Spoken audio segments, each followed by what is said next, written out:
Dan ujar beliau ini, perhatikan baik-baik. Sekarang kita saksikan, ujar beliau, ada fenomena yang membuat sebagian orang takut, yaitu virus yang saat ini mewabah di berbagai macam negeri. Yang virus itu, ujar beliau, ada orang yang begitu ketakutan karena mereka mengira bahwa virus ini kelak akan membunuh mereka, akan membuat mereka mati. Inti dari, akhir dari virus itu yang membuat mereka, akan menyebabkan mereka mati. Maka ketahuilah, ujar beliau, ulama mengatakan bahwa salah satu benteng yang paling kokoh yang akan membentengi seseorang dari virus itu adalah dengan melaksanakan sholat isya dan subuh berjamaah.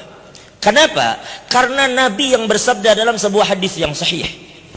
Jadi perhatikan ini baik-baik. Nabi berjanji, Nabi bersabda dalam hadis yang sahih, ujar Nabi, barang siapa yang melaksanakan sholat isya secara berjamaah, maka ketika dia tidur di malam itu, maka dia akan tidur di dalam perlindungan Allah Subhanahu wa ta'ala.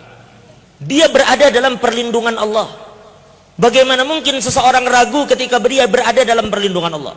Begitu juga Nabi katakan, barang siapa yang melaksanakan salat subuh berjamaah, maka dia akan menjalani siang hari itu di dalam perlindungan yang kokoh dari Allah Subhanahu wa ta'ala.